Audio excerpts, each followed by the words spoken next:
So talk about your time at the conservatory in Europe. Well, first I'd go into Switzerland because I thought that Switzerland would be closer to America because I wasn't quite weaned yet. And it didn't turn out too well, so I came down to Paris. As I say, I had the GI Bill. And I signed up, I took classes with Edmund Mark. I took private lessons with a fellow named Edmund Mark, classes with Darius Mio, who was been teaching up at Mills College and was there on a sabbatical. And there were some other teachers there, and it was kind of interesting. Did you come across any other well-known musicians?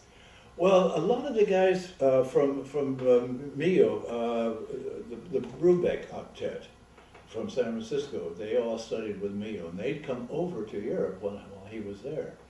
So I met a lot of Brubeck didn't come, but the trumpet player, the saxophone player, and a bunch of the guys from the original octet were there. And James Moody came over, and he and I formed a little band. Who else was there? Don Bias would come down. There were some famous players who would come down.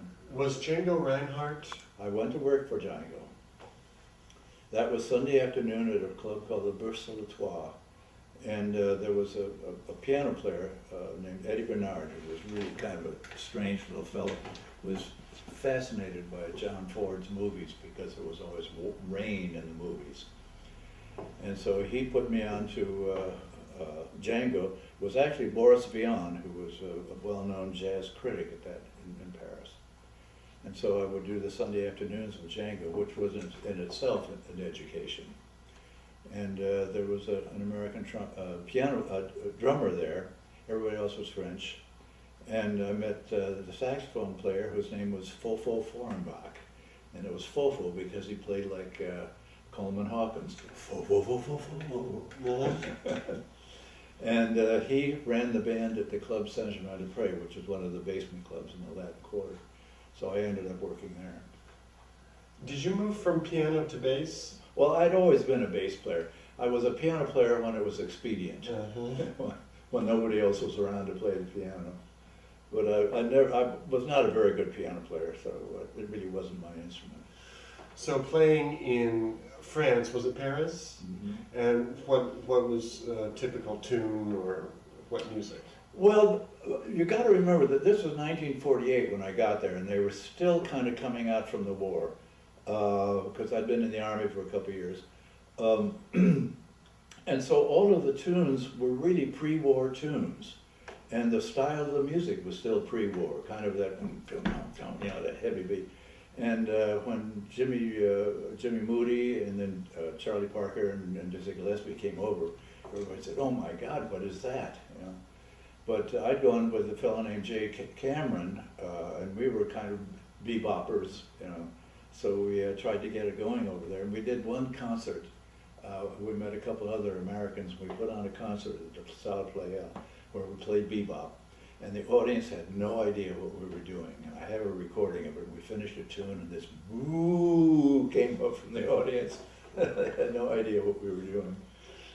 Was this right in Paris? This was right in Paris. Anywhere near my knowledge is limited, but the Champs-Élysées or? Well, the Salle Playa was down around the corner from the Champs-Élysées. But the trick was that the Bourse de l'Etoile was on the Champs-Élysées, just down near the embassy, down near the Place de Concorde. And then I also worked for a while at a club called the Mars Bar, which was on the Rue Marbeuf, which was just across the street from there. And that was a situation where, this was kind of an interesting story. Django, at the time, you would get money from the government, $75 a month. And you trade it on the black market and you'd make a nice profit. And the government needed the dollars, and they said, well, look, if you'll come trade with the dollars at the bank for the exchange, the normal exchange, we'll give you gasoline coupons, which was still rationed.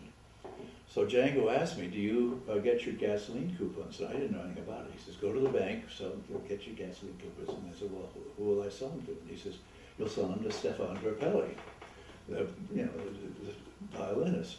And so I was to meet Stefan at this little bar. It was just across the street from Bourse de l'Etoile called the Mars Bar, and it was run by an American, of all things.